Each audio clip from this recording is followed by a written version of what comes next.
tardes. Gracias por estar con nosotros una vez más en la programación en español del Canal 17.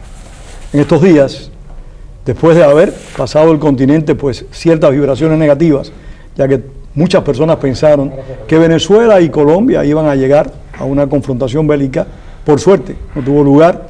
El presidente Uribe entregó el mandato al presidente Santos.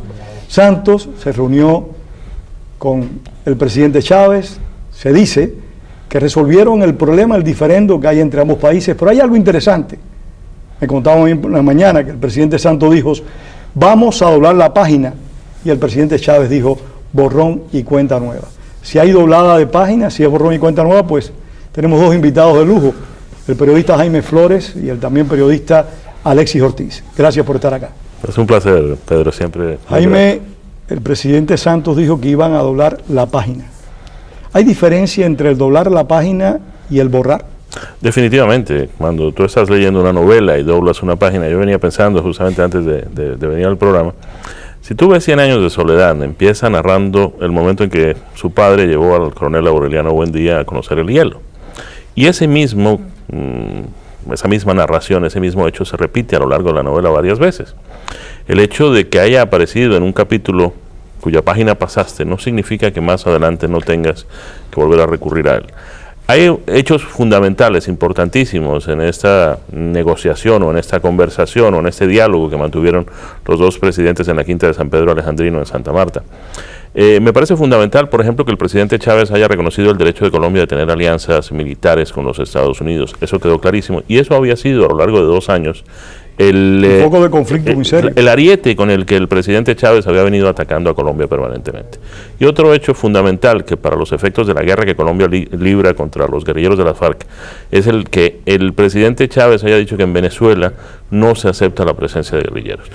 De ese punto a que se vaya a cumplir con eso, habrá que verlo. Yo soy de los que todavía mantiene una desconfianza significativa, pero me parece que quedaron plasmados 2 hitos fundamentales en las relaciones entre, yo no diría que entre los dos países, porque las relaciones entre los dos países han estado y estarán siempre ahí, entre el gobierno actual de Colombia y lo que ha sido el gobierno de Venezuela por más de una década.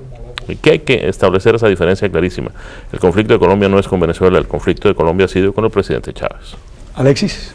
No, bueno, fíjate, bueno, Pedro, fíjate tú, me gustaría agregar a lo dicho por Jaime Flores algo que me parece bastante curioso por lo simbólico, y es que el presidente Santos y la canciller Holguín lograron que la reunión se hiciera en Santa Marta, una ciudad muy peculiar de la costa colombiana, porque es la ciudad en la cual murió el libertador Simón Bolívar en 1830. Y Chávez ha venido sosteniendo reiteradamente que Bolívar fue envenenado por los colombianos, por arsénico por los colombianos, y ha hecho algunos ritos macabros en el Panteón Nacional con los restos del libertador, que son realmente un ultraje y una profanación a la memoria del libertador. Pero ahora, de alguna manera, él termina aceptando que los colombianos no envenenaron al libertador. Además, la directora del Museo de la Quinta de San Pedro Alejandrino, Sarita Bello, le regaló al presidente Chávez un libro del doctor Próspero Reverand. Sí, de Alejandro Próspero Reverand, que era el médico francés que asistió al libertador en sus últimos momentos. Bueno, de eso sabe bastante Jaime, porque Jaime es de Santa Marta. Es un punto, por eso Santa Marta también es importante, no solo por el libertador. Claro, sí, señor. Entonces, aparte pues de ese hecho curioso, hay algo que también conviene agregar a lo dicho por Jaime Flores, y es que aunque Chávez se propusiera de manera seria, que no lo va a hacer, se propusiera de manera seria sacar del territorio venezolano a los guerrilleros y desbaratar los campamentos guerrilleros que hay en Venezuela, no va a poder cumplirlo porque él ha perdido control sobre eso, tal como señalan los propios militares venezolanos. La guerrilla venezolana se ha enseñoreado de tal manera en la frontera que el ejército venezolano no tiene ningún control sobre eso. Ha habido reportajes de periodistas españoles, por ejemplo, que muestran cómo están los guerrilleros como Pedro por su casa, como se dice en el lenguaje llanero venezolano, como río en rancho veguero, entran y salen ¿entiendes? Sin ningún tipo de control. Y cuando le preguntan a un oficial venezolano que está allí en uno de esos puestos fronterizos, bueno, ¿y qué pasa con los guerrilleros? Entonces, bueno, ellos están aquí, nosotros no podemos hacer nada, es lo que confiesa. De tal manera pues que Chávez ha dejado que la presencia guerrillera colombiana, de la narcoguerrilla colombiana, sea tan grande en Venezuela que ahora le va a costar bastante tiempo y trabajo poder controlar eso. Ahora, ¿hasta qué punto le serrucha el piso, como se dice en Venezuela, Santos al expresidente Uribe, cuando tiene este tipo de diálogo con el presidente Hugo Chávez y admite hacer un borrón y cuenta nueva? Mira, hay un hecho o un doblado de página. Hay un hecho importantísimo en esto, y es que hasta el momento en que se reúnen en Santa Marta Chávez y Santos, Chávez venía atacando a Uribe descarnadamente. Y después de que se produjeron los hechos de San Pedro Alejandrino, no hay una sola mención de Chávez a la gestión de Uribe. A la gestión de Uribe, o a la personalidad de Uribe, o al mismo Uribe como expresidente y ahora como miembro de una comisión de la Organización de Naciones Unidas. De manera que eso tiene que haber sido tal vez uno de los aspectos importantes que discutieron Chávez y Santos en privado. Pero Jaime, mira, nos ponemos de acuerdo tú y yo, con Uribe no te metas. Pero eso puede ser parte del protocolo, parte del respeto y la admiración que Santos demostró en la toma de posesión que sentía por el presidente Uribe. Sin duda alguna, un presidente de lujo el que tuvo Colombia con Uribe, aunque yo tengo ciertos reparos en su conducta a nivel hemisférico y lo hemos conversado en más de una oportunidad. Pero independientemente a eso, Uribe, el día antes de entregar el poder, hizo una denuncia a su abogado, hizo una denuncia internacional de la presencia de guerrilleros colombianos en territorio venezolano. O sea, este tipo de diálogo, esta conversación, ¿no invalida en alguna medida la función de Uribe? Por el contrario, yo creo que lo que hizo Uribe muy bien hecho, y yo, si soy Santos, hubiera querido que alguien me hiciera ese favor, es haber hecho el juego desagradable, haber puesto sobre la mesa las cartas que a mí no me convenía comenzar a poner a partir del 7 de agosto. Ya lo que quedó, quedó. Las denuncias se hicieron ante la Organización de Estados Americanos. La denuncia quedó ante la Corte Penal Internacional. Y no tiene que hacerla, no tiene que ensuciarse las manos con eso el actual presidente Santos. Por el contrario, a Santos le corresponde ahora hacer lo que tiene que hacer un estadista. Es que este no es un pleito entre dos vecinas, este es un pleito entre dos pueblos. Hay una cantidad enorme de personas que se están viendo todos los días lesionados en sus intereses, en su posibilidad de trabajar, en su manera de sobrevivir con sus familias, porque el señor Chávez decidió romper las relaciones económicas y comerciales con Colombia desde hace un buen tiempo. Del otro lado de la frontera también, porque el problema del comercio no solamente afecta a Colombia, que no puede vender, afecta a Venezuela, que no puede comprar, y a una cantidad de gente que no puede abastecerse de sus insumos básicos. Ese es un punto importante, Alexis. ¿Hasta qué punto la situación económica que están viviendo tanto Venezuela como Colombia determinó este encuentro entre los presidentes? No, sin duda, una presión extraordinaria tanto de los sectores productivos de la frontera colombiana, de las ciudades fronterizas colombianas, como de las ciudades fronterizas venezolanas. Ayer mismo el gobernador del estado Táchira, César Pérez Viva, celebraba muchísimo el acuerdo entre Santos y Chávez, porque eso iba a reactivar de una manera importante la economía de ambos lados de la frontera. Pero hay algo, Pedro, que a mí me interesaría mucho comentar, porque me interesa comentarlo incluso para hacerme una autocrítica.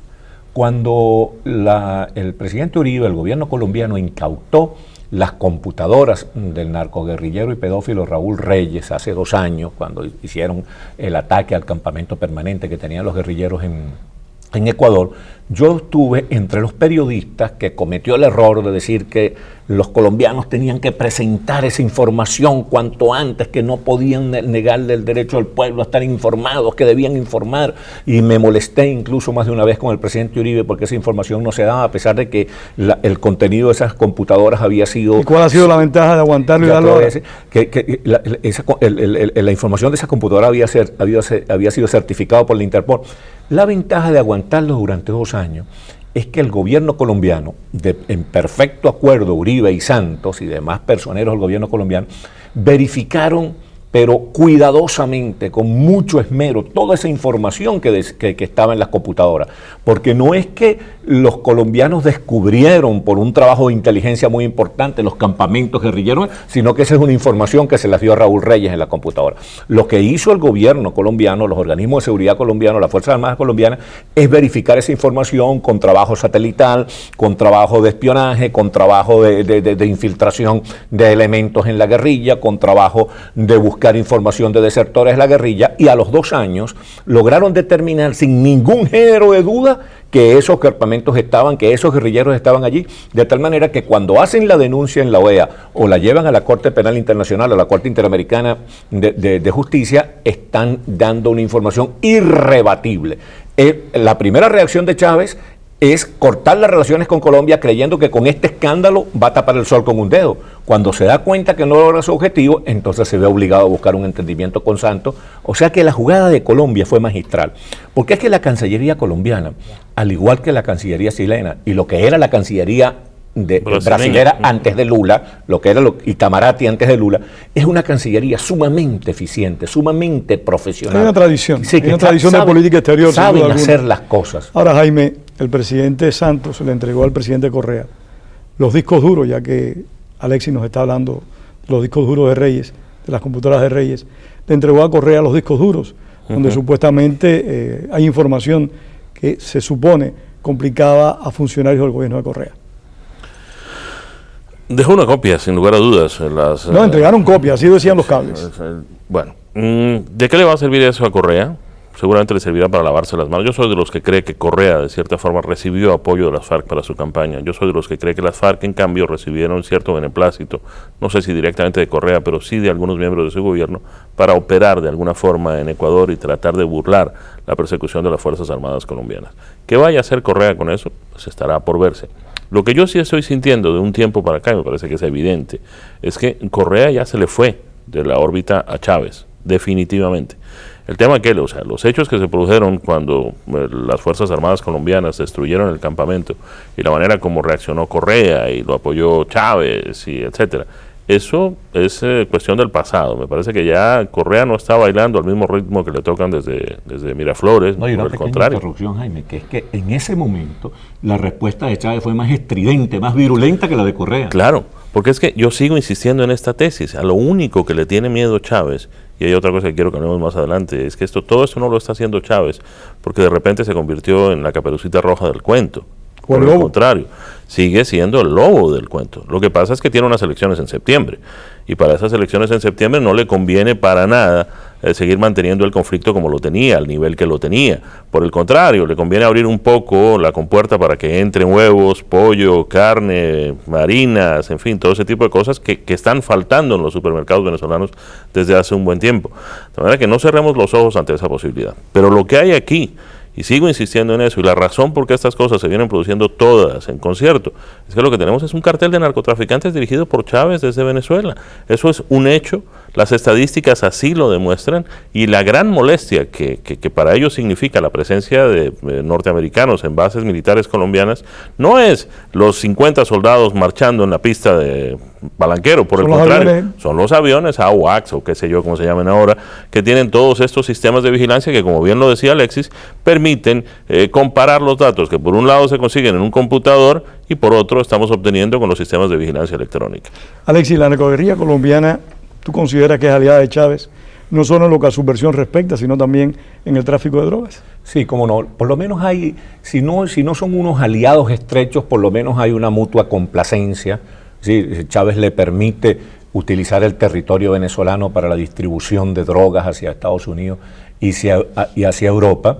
Y además la alianza con la narcoguerrilla colombiana le permite de alguna manera a Chávez tener la posibilidad de crearle problemas al gobierno colombiano, ¿sí? Y entonces tiene algunos aliados importantes dentro de Colombia, como la señora Piedad Córdoba, que es abiertamente un agente de Chávez. Yo en cambio creo que los narcoguerrilleros colombianos no son aliados de Chávez, porque los narcoguerrilleros colombianos no son aliados de nadie. Claro, porque Chávez no tiene ni idea del lío en que se ha metido con estos personajes. Lo veo dinero nada más. Obviamente, hasta el momento en que a ellos les convenga, en el momento en que aparezca una opción diferente de Chávez para ellos seguir haciendo su negocio, y en el momento en que Chávez comience a decir un discurso diferente, esto que ha dicho, por ejemplo, en estos días, si realmente lo ha dicho de corazón, no lo creo, pero sí pone en calzas prietas a la gente de la FARC en el tema del secuestro y de la extorsión. Y era lo que estaba tratando de decir, fíjate tú, Jaime, era lo que estaba tratando de decir yo cuando decía que ya los colombianos, estos guerrilleros colombianos, están de tal manera consolidados en territorio venezolano son de tal manera autónomos de la voluntad de Chávez en ese sentido que va a ser difícil que Chávez controle esa situación. Además, como bien dice Jaime, eso ya no es una guerrilla ideológica, ya eso no es un plan político, sino que es un plan de negocios delincuencial. Este ejemplo que has puesto, narcotraficantes. ¿Qué decías? El ejemplo que has puesto me recuerda a mí cuando en los años 70, cuando Jordania recibió a la gente de Al-Fatah en su territorio, les dejó vivir allí. Llegaron a ser tan poderosos que pusieron al rey Hassan en una situación... En jaque lo pusieron. En jaque, que se produjo Septiembre Negro, donde tuvieron que aplastar a todas las fuerzas insurgentes palestinas que estaban en Jordania. ¿Podría tener Chávez un Septiembre Negro con una narcoguerrilla colombiana? A mediano plazo Chávez podría tener graves problemas con la narcoguerrilla colombiana, porque la narcoguerrilla colombiana está bien asentada, bien consolidada en territorio venezolano. El territorio venezolano es un santuario militar que le permite a ellos oxigenar, reponer sus tropas, descansar a sus militares de lo que llaman la fatiga de combate, pero además es un territorio libre para el trasiego de drogas hacia Europa y hacia Estados Unidos. Pero la narcoguerrilla es millonaria, la narcoguerrilla tiene mucho dinero, tiene mucha capacidad de corrupción, tiene mucha capacidad de corrupción de la gente de Chávez, o sea, tiene muchos protectores, muchos padrinos en el equipo de gobierno de Chávez, en el elenco de Chávez, de tal manera que eso que dice Jaime es muy atinado, es realmente bien clarividente. Ahí vienen problemas, esos son problemas que se le vienen encima a Chávez. ¿Y por qué Chávez compra esta alianza? Si a Chávez no le hace falta dinero, si no hay una alianza ideológica sincera entre las partes, ¿para qué Chávez hace esta labor a favor de las guerrillas colombianas? Hay que recordar que Chávez llegó a pedir hasta el reconocimiento de beligerancia a estas fuerzas insurrectas. Yo creo que no es exacto que Chávez no necesite de dinero. ¿Tú crees que le hace falta dinero? Yo creo, primero le hace falta dinero, pero sobre todo le hace falta un dinero que nadie pueda rastrear. El $1.000.000 de la maleta de los Kirchner en Argentina no era dinero de PDVSA. Pero se dice que fue mucho más de 1 millón. Fue mucho más de 1 millón y no solamente fue a la Argentina. Ese dinero ha circulado con Ollanta Humala, ha circulado con Evo Morales, ha circulado con Daniel Ortega, ha circulado también con Rafael Correa, con Manuel Zelaya, con el propio López Obrador en México. Ese dinero, el dinero que le permite a Chávez vender esa idea del socialismo del siglo XXI y esparcirla por todo el continente como lo hizo, como trató de hacerlo Cuba en su momento, en los años 50 y 60. No puede ser dinero de PDVSA, no puede estar sujeto a auditorías, no puede estar sujeto a que mucha gente se entere de qué es lo que se está haciendo. Por el contrario, cuando tienes dinero en efectivo del narcotráfico, con el que puedes hacer lo que te dé la gana y moverlo de país a país sin que nadie lo pueda rastrear, ese es el dinero que te sirve para ese tipo de vagabunderías que se vienen reproduciendo por todo el continente por cuenta de Chávez. De manera que yo sí estoy completamente convencido de que eso es así. Así se está manejando. Lo que sí tenemos que tener en cuenta es que ya la guerrilla colombiana en Venezuela no es colombiana. Eso ya se metió ahí, ya se enquistó ahí, ya es una guerrilla venezolana. Ese problema de la guerrilla lo va a tener que enfrentar Chávez ahora, cuando el petróleo no pasa de los $80, sabemos que el petróleo venezolano vale menos por su condición sulfúrica, la situación de los números en Venezuela es cada vez más complicada, la eficiencia de PDVSA es cada vez peor, la inflación es enorme, las condiciones del sistema de cambio fracasaron radicalmente, Chávez tiene serios problemas económicos que va a tener que enfrentar y cuando no pueda seguir manteniendo toda esa cantidad enorme de zánganos que creó, ¿cómo va a ser? Y si la guerrilla entonces, si el narcotráfico empieza a repartir su dinero con las Fuerzas Armadas, donde la moral está baja, le guste o no a Chávez, tal como lo ha dicho el candidato a ser embajador norteamericano allí. Y si Chávez tuviera la manera de rebatir esa tesis, lo llamaría y le diría, venga embajador y le muestro, lo llevo al Fuerte Tiuna y le muestro cómo está la moral de nuestros. No lo puede hacer porque sabe que el embajador tiene razón. Ese es un punto del que le quería preguntar a Alexis Ortiz. Larry Palmer, el embajador designado de Estados Unidos en Venezuela, pues ha dicho una serie de cosas muy interesantes sobre las Fuerzas Armadas venezolanas. Baja moral, penetradas por las Fuerzas Armadas cubanas. Chávez dice que tal vez no le dé el placer a este embajador designado. ¿Cómo podrían generarse las relaciones entre Estados Unidos y Venezuela? ¿Hay precedentes en las relaciones de Venezuela con algún país de negarle el placer a un embajador designado? Bueno, sí, en el pasado se ha hecho. Y por lo general en general todos los países tienen ese tipo de experiencia. Pero fíjate tú, las denuncias que hace el candidato a embajador norteamericano en Venezuela son muy precisas y muy pertinentes, y además las hacen el Congreso norteamericano, es una cuestión seria, no es que se que respondió a preguntas muy específicas. Exactamente, no se puso a dar declaraciones por allí buscando pantallería, sino que estaba obligado a responder las preguntas porque la ley lo obliga en una comparecencia parlamentaria, pues no podía eludir bajo ningún respecto porque además estaba hablando bajo juramento. Entonces, la verdad es que él tiene razón. El ejército venezolano, como tú dices, está totalmente controlado por el ejército cubano. En Venezuela se dice que el ministro de la Defensa de Venezuela no es Rangel Silva, este señor que uno no sabe ni el nombre completo, que el ministro de la Defensa de Venezuela es Raúl Castro, ¿verdad? En Venezuela se conoce, y lo acaban de denunciar este general Rivero, Antonio Rivero. Sí, que es muy molesto porque se utilizaba... Por cierto, este viernes fue a presentarse a juicio. Exactamente. Que los mandos venezolanos están controlados por militares cubanos, pero lo más triste de todo es lo que reconoce en estos días otro general disidente venezolano, y es que el ejército venezolano ha perdido toda capacidad de combate. Eso es lo que explica que los guerrilleros pueden hacer lo que les dé la gana en territorio venezolano, porque el ejército no tiene la posibilidad de controlarlo. De tal manera que cuando Chávez arranca con esos arrestos, con esos alardes de movilización militar, de la movilización militar, que va a pelear con Colombia, que va a una guerra con Colombia, eso tiene solo efecto propagandístico, distraccionista, con motivaciones electorales, porque todo el mundo sabe que las Fuerzas Armadas venezolanas, desafortunadamente o afortunadamente, porque no debe haber nunca guerra entre Colombia y Venezuela, que son dos países perfectamente hermanos, pero que las Fuerzas Armadas venezolanas no tienen ninguna capacidad de combatir con las Fuerzas Armadas colombianas, porque Colombia tiene un ejército entrenado en el combate, formado en combate, con una alta moral de combate, bien organizado, bien moderno, con buen manejo logístico, informativo y con buen armamento.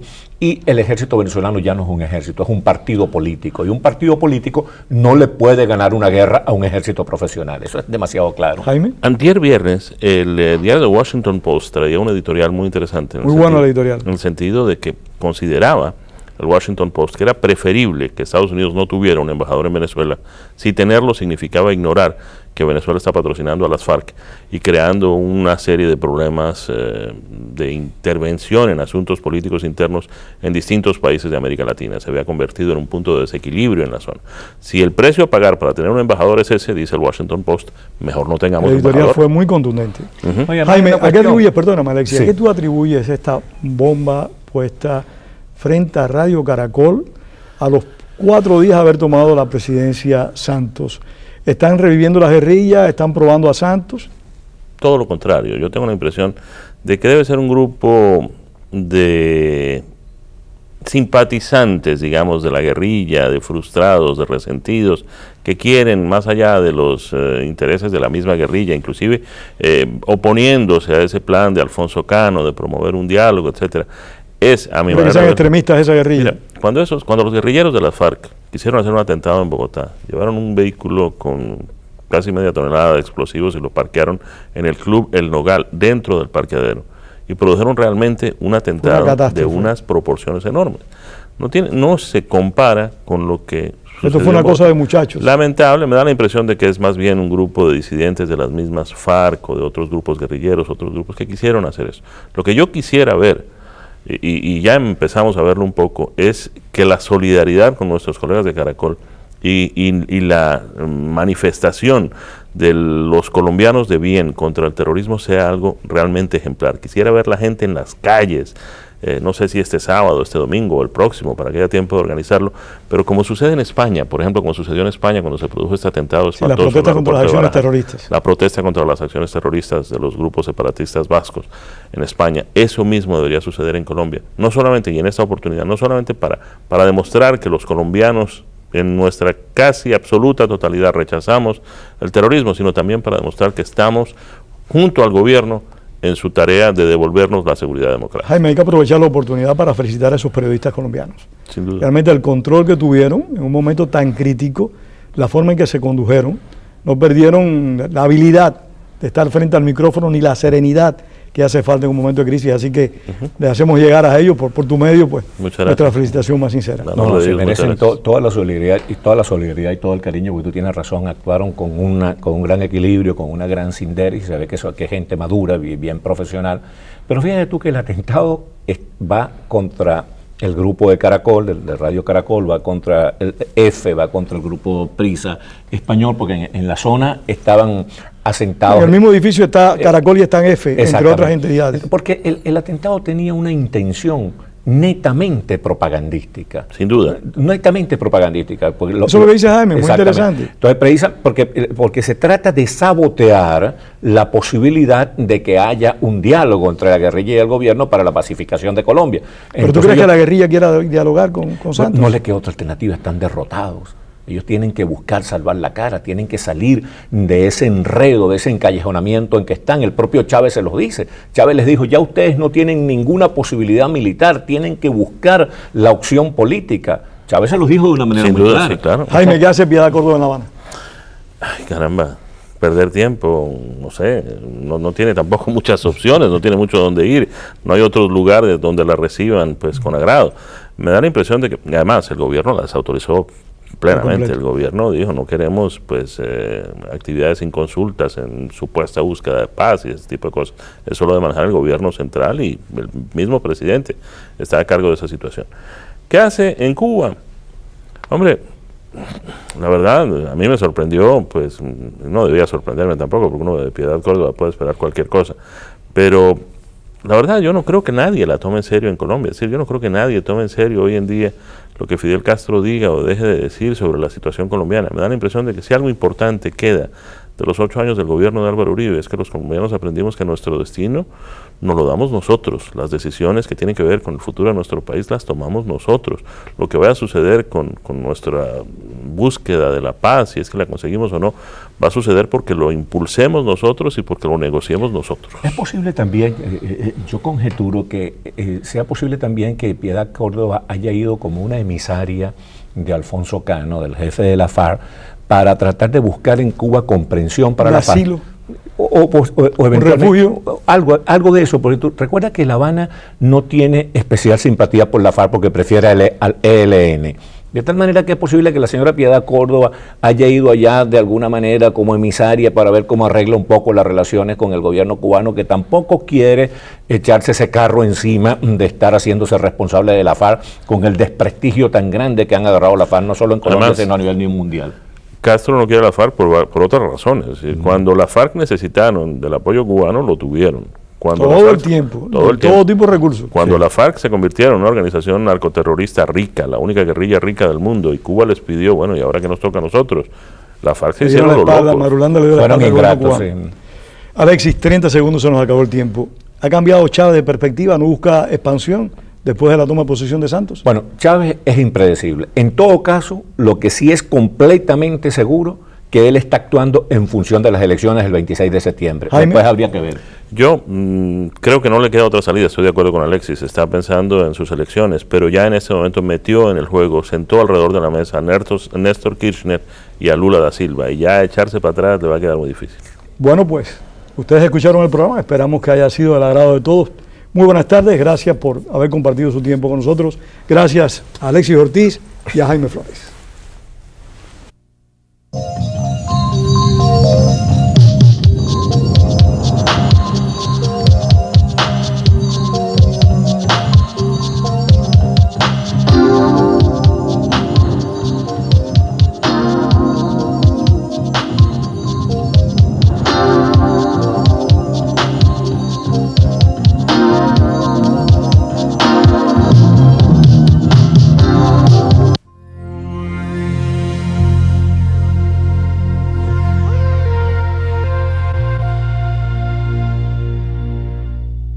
El 17 es educativo, un canal muy bueno, aprendes mucho de él y estoy feliz viéndolo.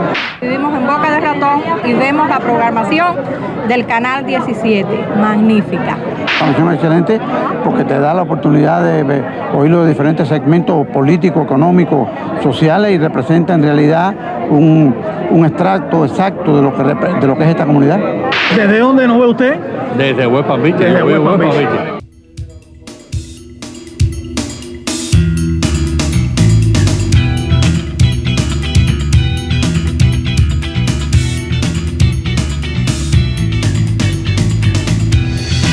Si usted conoce de un evento que quieres compartir con nuestra familia, por favor envíe un email a sufamilia17@yahoo.com.